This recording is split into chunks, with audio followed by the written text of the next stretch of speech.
So welcome to, well, it's our second Crucible catch-up. It's week two. We're now into this stage now where we're only a few days away from the final, and an awful lot's happened since we met last week. Unfortunately, Brian can't be with us today, so it's myself and Lee. And morning, Lee. How are you today? Yeah, all good. Thanks, Michael. Welcome, everybody. Looking forward to our Crucible catch-up. It's been a great tournament so far. You're right. There's so many talking points. It's hard to know where to start in a way. And obviously, when we talked last week, we were just still really kind of picking through the first round and seeing who was going to come through and if there's any big surprises. There weren't any major shocks. I mean, we saw one or two kind of the top seeds go out, which we talked to think about last week, really. But I guess if we pick through round two, and then we can talk a little bit about the quarterfinals, which is, as we record this, is where we're at, really. We're recording on Wednesday morning. This will go out, and obviously we can reflect on the kind of quarterfinal lineup. But if we look at round two, though, Lee, so I'm kind of picking through these matches. I mean, I don't know if you caught much of it, but the first one that takes the eye and is in the order that I'm reading it is Selby Bingtao. Blimey, I mean, there was a bit of everything there. Yeah, it was a great match, and we had I think it was 85-minute frame in that match. Woof. It actually flew past a lot quicker than the 85 minutes it was. It was. I think some people have been talking about the styles of the two players, and I think, you know, maybe Selby was out Selby'd in a sense. You know, maybe Jan did a bit of a job on him, didn't he? Yeah, I mean they're very similar, very tactical players. And to be honest, it wasn't much of a surprise for me, given Mark's off-table scenario, that his problems that he's having at the moment. So Bingtao's time and a 13-10 win, and he was full value for that, I think. Absolutely, yeah, and it's good to mention really about Mark Selby. I think what I admire about him is his honesty, really, the fact that he's been open about how he's been struggling, and I think that helps anybody who's been in that position, just to know that, you know, somebody's willing to speak out, is in the public eye. Very close though. I mean, 13-10, it really could have gone either way, but Bingtao, we've talked about him before when we talked in the preview show. I think a few of us, maybe not me so much, but a few people definitely felt he could go an awful long way. And we talk a lot about Xingtong, but actually Bingtao is very much somebody who could go all the way with the game that he's got. Yeah, absolutely. And looking at both our second round performances, you've got to say that Bingtao's, played the best out of the two of them, Xingtong and Bingtao. So a little bit disappointed with Xingtong. I thought he would make more out, do himself a bit more justice than what he did against Maguire. Although Maguire played really well, I thought, in that match. But yeah, I think there's just more to come for Bingtao, and he's only 22. Yeah, absolutely, yeah. And of course the Crucible Pigeon. I mean, I'm sure most people have seen this, and it's good for snooker to hit the headlines for the right reasons. The pigeon, the pigeon gets in, it goes over near Bingtao, he kind of looks a bit shocked, and then it gets on the table. It didn't have one foot on the floor, so it couldn't play a legal shot. Yeah, did you see that? I don't know if you saw it live, but you must have caught up with it. Yeah, I saw it live. I just seen Bingtao's reaction to it, and I'm just glad the pigeon didn't have a big lunch. That'd have been a mess. Yeah, I don't know what. Yeah, I'm not sure if we've seen that before, where somebody makes a mess on the cloth, whether there's an easy cleaner for it, or whether they have to almost redo the whole thing. But I think in the past we've had a leak in the roof. We've had a bit of rain in the Crucible. I think that's as far as it's went in the past. Right. But yeah, it was quite an entertaining moment. We always get something at the Crucible. Yeah, exactly. Yeah, it's the magic of it, isn't it? You wouldn't talk about it in the same way if it happened in Milton Keynes. No disrespect to Milton Keynes. That's right. Yeah. But yeah, and of course he's popped up on Twitter as well. He's got a Twitter account. I think the problem here though is that it's hard to verify which one is the real pigeon, the real Crucible Pigeon. Yeah. I think there's a few parody accounts going on there. Yeah, I did notice that. So then we'll talk about other games from round two then, and which will lead us nicely into where we are now. But the second one I'm picking up on was a massive one, and we've all had a lot of views on these two players, but Mark Williams and Jackson Page, which it was just a lesson, wasn't it, really? Yeah, Williams was imperious, wasn't he? He was, 13-3. Every chance that Jackson Page left him, Williams just cleared up. It was as simple as that. I mean, his first round as well, he done pretty much the same. So I think in this match he had maybe 11, 12 breaks, maybe 13 breaks over 50. So unbelievable. Yeah. Basically won a frame, you know. Yeah. He's scoring fantastically well at the moment. Just come into form, hasn't he? I mean, he's not had a bad season, but he just looks. It's going to take something amazing to knock him off, isn't it? Although, when we talk about the quarterfinals in a minute, he's starting to get a very tough opponent there. I wonder how. I mean, Page will bounce back. He's young and he doesn't play Mark Williams competitively very often. He obviously plays him a lot outside of it, but. Did he look nervous? I thought I saw one or two shots where he just looked a little bit, I'm not sure about overawed, but the strangeness of it all and the pressure. It was almost like he knew he wasn't going to get many chances. He had to make the most of any chance at all. Yeah, I mean, he's probably seen how Williams has played in the first round as well, and how well he's played. And you know, I suppose there's so much pressure on Page, given the fact that any chance he's gave Williams has punished him. Yeah. So, you know, that comes with its own pressures as well. And, you know, it's got to be tough, you know, given his lack of experience at the Crucible, it's got to be tough to cope with that. Yeah, there was so much loaded on that match, really, in all different ways. But he'll be back. I mean, I don't think that's his last Crucible appearance. It's got plenty to go. Kyron Wilson, Stuart Bingham. I mean, I don't know, again, when we've had the podcast episodes, a lot of the players, when we talk about who do they think will win the title for the first time, Kyron Wilson's name came up an awful lot, but he's gone out early this time. I mean, Bingham, former world champion, is no slouch, but Wilson's outgunned this time. Yeah, as you say, you know, everybody we speak to, well, a lot of the players we speak to always pick Kyron to be the next first-time winner at the Crucible, and quite rightly so. His game's perfect for the Crucible, but I suppose Bingham's is as well. Yeah, you know, Bingham's been there, he's won it. Kyron's still to win it, but you know, you always expect players like Bingham and the guys at the top of the tree to produce their best at the Crucible. Yeah, because they're big time players.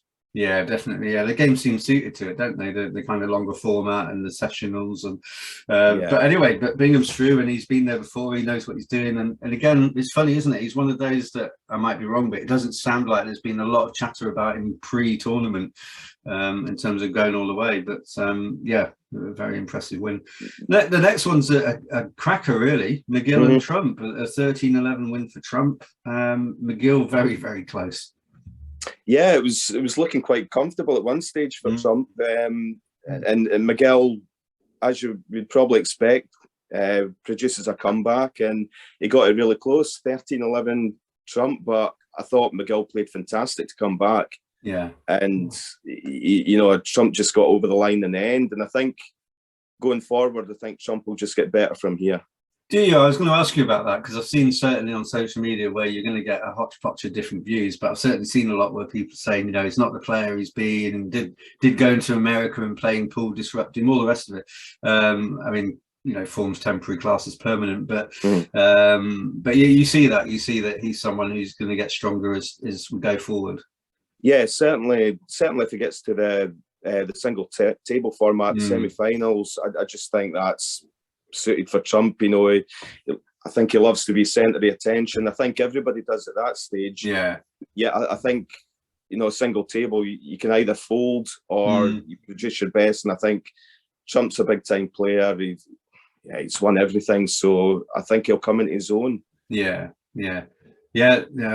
actually, I think, you know, Anthony McGill got a bit of stick from a few of us on our Crucible preview about looking like he's enjoying himself. But to be fair, I've seen a few snaps of him with Kelly and with some others over the last few days, and I'm sure he's actually a really smart fellow and a nice guy. So, you know, probably a bit harsh there. He's just doing his job, isn't he?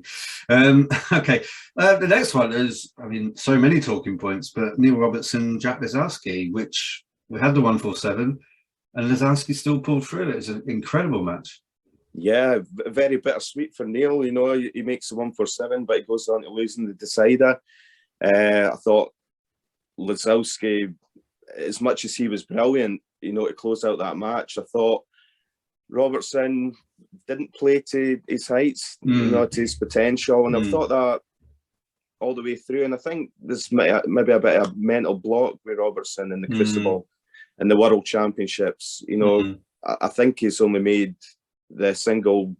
Well, I don't think he's made the single table setup since he won in 2010. I might be wrong there, but for him not to be in the semi-final since then's an incredible start. Yeah, yeah. Especially given the season he's had. I mean, you know, you certainly hear people talking about the fact that form doesn't necessarily carry across to the Crucible because it's very different. But the season he's had, he's been the standout player, and you just look at it and think, yeah, you know, we've talked to him, and he did definitely say that he didn't love it, and he said about the setup and the lack of space and the length of matches. You know, it wasn't all positive. Yes, I can't wait. I love playing there, and this is this is the highlight for the season. He didn't come across like that, and you can't help but think that on some level, if that's in your mind, when you have to dig deep and somebody's giving you a hard match, you've got to be able to pull everything you can out. And you do wonder. It's not like he hasn't got the game. And if you hit a 147 at the Crucible and you still lose, that's going to feel weird, isn't it? Yeah, well, I mean, I just think given his talent, given what a phenomenal player he is, and the season he's had, I think there's got to be something mentally, you know, when it comes to the Crucible and the World Championship, because he's that good. Yeah, exactly. Although, but hats off to Lewandowski. He's not had a brilliant season. He's not been someone we've talked about a lot at all during the whole year because he's not really got that deep into tournaments generally. But he's shown great. And I think the other thing there was, you know, again, another talking point. I think there was talk about, hasn't he got a grandmother or a relative from Ukraine? And he was told he couldn't wear the flag, or he couldn't have a logo or a badge or something that he could. That's right. Take because I guess the tour doesn't want that to come into the sport, I suppose, in terms of at the top level. But so again, whether that again spurs him on a little bit and inspires him, you have to pull on everything you can. He's perhaps got an extra incentive because, you know, there's some real world horrors going on, and you know, he's got the privilege of being able to play in this tournament, and he's clearly got the game. You just wonder what stops him from going deeper sometimes. Yeah, absolutely. Noppon and John Higgins, 13-7, fairly untroubled Higgins. Yeah, I think so.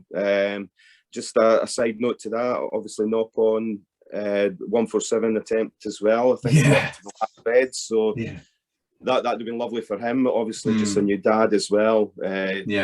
Not seen his baby girl yet, so that'd have been lovely for him and his family as well. But I really rate Noppon's game. I think we'll see a lot more of him in the future, but it was quite just a comprehensive 13-7 win for Higgins.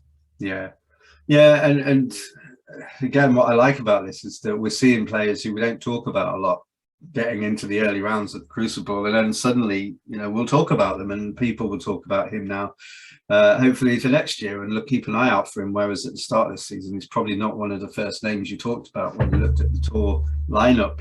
So well played, Noppon. Did you see the finish of that as well? I mean, there's quite a bit of footage on YouTube about how he kind of greeted or said well done to John at the end of the match and was bowing to him, and was really, it's just such a lovely, you know, I'm guessing it's a cultural element to that, as to, you know, almost the politeness, and he just looked so happy to be there, and congratulating John, a fantastic sportsman, and again, such a likable character. There's not that many players who seem to play with a smile on their face, but he was one of them where you just thought, oh man, I just want him to go well. Yeah. I think no, it was lovely to see, wasn't it? And I think Higgins was one of Noppon's heroes. You know, I think he really respects Higgins, but I've seen him do it, you know, to everyone in the past. I think the Thai players have just got that level of respect, and it's really nice to see, wasn't it? Yeah, it was great. It was just lovely. On the higher stage. What a fella, really. We'll see him again. You've mentioned this one already. So Maguire beating Xingtong 13-9.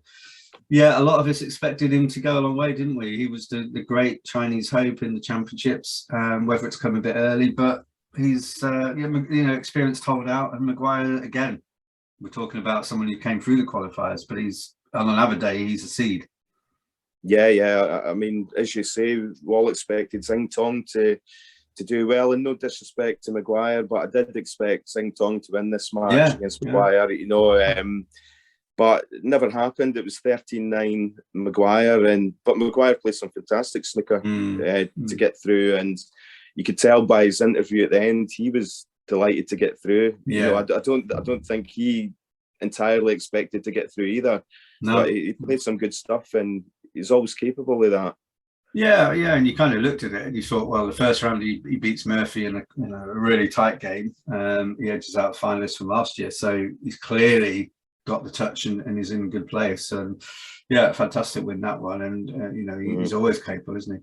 The last one of the second round was we've not mentioned, but Mark Allen, Ronnie O'Sullivan, which you might, I don't know how you feel about this, you might have expected a closer game, but then again, we're talking about the best player who's ever gone to Crucible or anywhere else. He's the best player of all time. He turned it on, didn't he? Yeah, I certainly expected a closer game. You know, two fantastic players. Mark Allen, usually when he gets his chance, he dishes up. Yeah. You know, his cue ball control's fantastic. And I expected them to push O'Sullivan a bit more. But I suppose, given the class of these players, it could have went 13-4 the other way if Allen was on it. It's just one of those, isn't it? Yeah, exactly. Yeah, it's there's so much that goes into it, isn't there? It's always hard to predict. I think though that I do think one of the problems was that he wasn't wearing his green waistcoat. There was definitely a sartorial change there, which I can't help but think that would have unsettled him. And I'm saying saying it tongue in cheek, obviously. Yeah, you've put your finger on it there, I think. Yeah, you might regret that, but again, I hope he'll be back. I mean, for anybody who's followed kind of the season, we talked a bit about Mark Selby, didn't we, and about kind of difficulties off the table. I mean, again, Mark Allen really, he's had a very difficult year, and the rights and wrongs and the opinions around some of the stuff that's gone on this year, putting that aside, he's somebody I think a lot of us would want to see at his best, feeling good, feeling relaxed and not pressured, and delivering the best snooker he can give, really. Yeah, well, I mean, this season's over for him now. I think he'll go away, refresh, and he'll come back, and hopefully his problems are behind him, and he plays well next season. Yeah, let's hope so. I think the tour's better for him, so let's keep our fingers crossed. We're moving to the quarters then, Lee. We're into that business end where you're just that close now, you can almost see it. And 4 intriguing matches. I mean, so the first one picking up on, we've talked about them both really and about their styles, but I mean, Bingtown Williams, at one point it looked like Williams was going to do his normal, kind of run away and hammer it away and get himself through very quickly. But Bingtown's shown some real character here, isn't he? Yeah, I mean, I watched only last couple of frames last night, and he was playing brilliant, but a lot of it was to do with Williams really struggling last night. He was 6-2 up, Williams, after the first session, and he was Bingtown was actually looking like winning the session 7-1, but Williams cleared up the last couple of reds with the colours to make it a 6-2. But the turnaround, so it's sitting at 8-all. It's going to be a fascinating session today. Yeah, absolutely, could go either way. And I don't know. I mean, you say about the mental side of it. I don't know how you feel when you come off the first session 6-2 up, or in terms of a good lead or whatever you score, 7-1, 6-2, 5-3. If you've got a few frames in hand, I wonder, there must be an element of, well, I just got to keep doing that. That's been a good session. But then also the other element of your opponent now has to get really head down, don't they? They can't afford another session like that. And as some players will say, each time you go to the table, that's a chance for you to win the frame. You just got to keep winning each frame. So you're never out. Yeah, I think any player that's got a big lead, they're always expecting a comeback from their opponent. It seems to be just what happens. You get a big lead, and then your opponent relaxes a little bit, and then the closer it gets, maybe you tighten up a bit. So yeah, I think maybe a bit of that, but I certainly think Williams would have thought it's sort of slipping away from him last night. Could have easily been 9-7. Bingtown, Yeah, it's a bit like football. One of the most dangerous leads in football is 2-1 because you're ahead, but you know that you're only 1 goal away from changing the game completely. So there's always that bit in the back of your head of, we've got to protect it, or take the initiative and go and win it, but it's always a bit precarious. So amazing character from Bingtao, and again, we wouldn't be shocked I don't think be shocked to see him in the final the way he's going. He's just got that again. We talk about granite with Selby. I mean, Bingtao's fairly granite when he wants to be. Yeah, it's fantastic, isn't it? He's certainly got the safety game to get him there, and he's scoring really well. So yeah, as you say, no surprise if he got to the final. Bingham Trump. So we've talked about these. We've got the two same scores here, 3-5 at the moment, with Bingham Trump edging it at the moment, and Higgins 5-3 up against Wazowski. So again, very little to call between them. But you said you fancy Trump to get stronger, so I'm presuming that you think he's going to push on. Yeah, I think Trump will win this game. Obviously, it wouldn't surprise me if Bingham won it because it's class act as well. But just for me, I think Trump might just have the edge on this. But I think it'll be a close game. Yeah. As you say, he might just be warming up. I mean, if he's just getting into the swing of it, then watch out everyone else. Higgins 5-3 Lazowski. So, Lazowski's already proved that it doesn't matter about the stature of who you're up against, and it doesn't matter that someone's got a 147. That's only one frame they've won, albeit in a very impressive way. Close to call, that one, isn't it? I mean, have you seen much of that? Have you had a chance to see what it's been going like? That was the session I was watching yesterday. Right. That's why I've never seen Trump Bingham, but I think Lazowski will be really disappointed yesterday, given how Higgins played. I think not to capitalise on that session, Lazowski will be quite disappointed with that. Yeah. It'd be 5-3 down. I mean, if Lazowski had upped his game in any way, he could have won that session, maybe 6-2.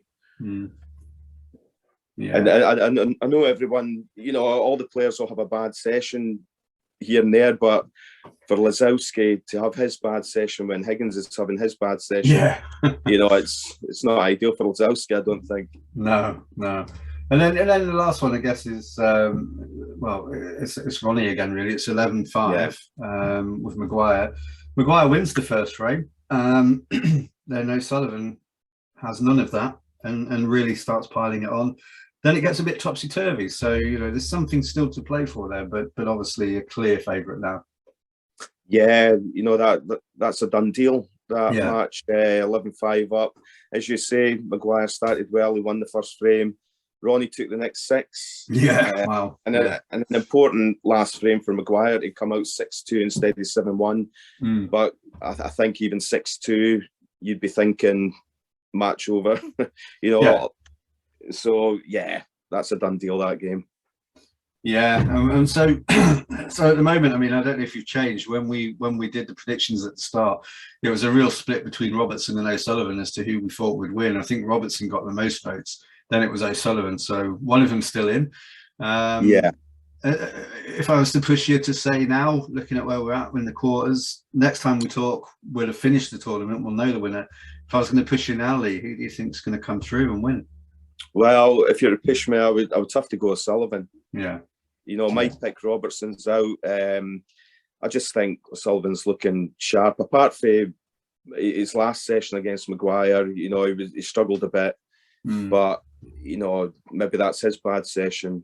And I just think he'll come out flying. And O'Sullivan, like Trump, I think O'Sullivan, once he gets to the semis, I think it'll be a different tournament for O'Sullivan. I think he'll go on and make it 7.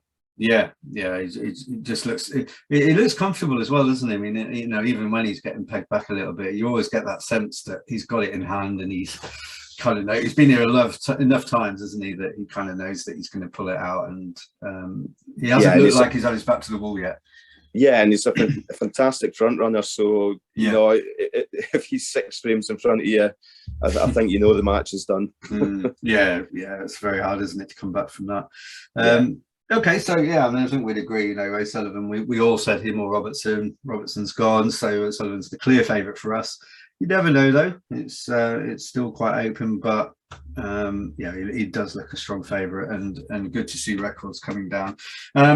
Looking at the predictors, so we kind of, as a group with the super fans, we predicted at the start of the tournament who would get through each round, and we did the first round, and then we looked at who'd be the best qualifier, and we looked at who'd get in the final and who'd win. So before we kind of look at who went furthest from the qualifiers from the first round, at the end of the first round. Well, I don't want to make you blush, but you're leading at the moment on 36. Shucks. Well, there you go. Front row Brian on 34, and we've seen front row a few times in his Coventry shirt on the coverage. Yeah. I'm sure people have seen him. Then I'm on 28. Then superstar Brian is 26, and Kelly's 24. But again, it's still fairly close there. But yeah, certainly yourself and Brian, front row Brian, have pulled away a little bit there. Yeah, it's been really interesting to look at, and it's given us a little bit of excitement throughout the matches because we're always keeping an eye on our scores. So yeah, it's been great fun, and but it can all change, Yeah, definitely. Yeah, it's still a bit to go.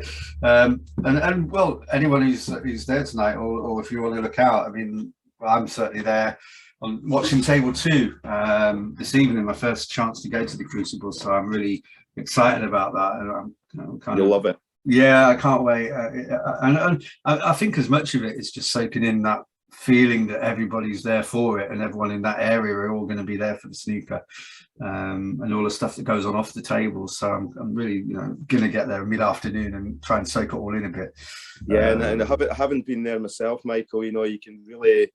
You can sense the history in the place, in the Crucible. You can really sense it, and it's just a wonderful place to be. So have a great time. Yeah, we'll do. Yeah, I'll have the top on. So if anybody sees me, please say hello, or whatever. But please say hello. That'd be nice to meet people. Going up with a few friends, but they'll be seeing me advertising the podcast on my shirt. So there we go. So that's cool. And then I've had a few people join our PlayStation ladder in the last few weeks who have found us through the podcast. So again, for anybody interested, we run a Pro Plus and a Master Plus competition. It's coming to a close. We're into the last month now, next month, and then we go into our own World Championships starting at the end of May. And it is a truly world game. We do have players from all different corners of the globe who play in this. So anybody who's thinking of, if they play PlayStation 19, Snooker 19, and they want to find out more about it, just drop us a line and we'll welcome you in. But yeah, so lots of talking points there. Crucible Pigeon, I'm hoping I might see him tonight or her tonight. I'm not sure that I should hold out too much hope, but I'll take a picture if there's a return. Well, either the pigeon or one of his family, you're not to know. Yeah, we'll get a picture, and yeah, maybe we'll put that on social media if we're fortunate enough. To be fair, I'll keep an eye outside the venue because there's no doubt that it'll be circling around anyway, and just dawdling around. So I'm sure I'll get a picture of Pigeon somewhere around the Crucible. So I'll make sure that you all get the chance to share that moment with me. So all remains then, Lee. We're going to do this again next week, and hopefully some of the super fans will join us to almost look back at the World Championships next week. But yeah, enjoy this kind of coming few days really as we close out what so far has been another fantastic tournament. Look after yourself, and yeah, let's watch the final. Let's see if O'Sullivan is the man that we think is going to win. Yeah, thanks, Michael. Great to chat as usual. Enjoy your first experience of the Crucible. You'll love it, and I'll be keeping my eyes peeled for you. I'll be putting I'll be the annoying person putting pics online about it and saying, well, this is the first time, but you only get one first time, so correct. I'll make the most of it. All right, have a great time. Cheers, Lee. Cheers, everybody.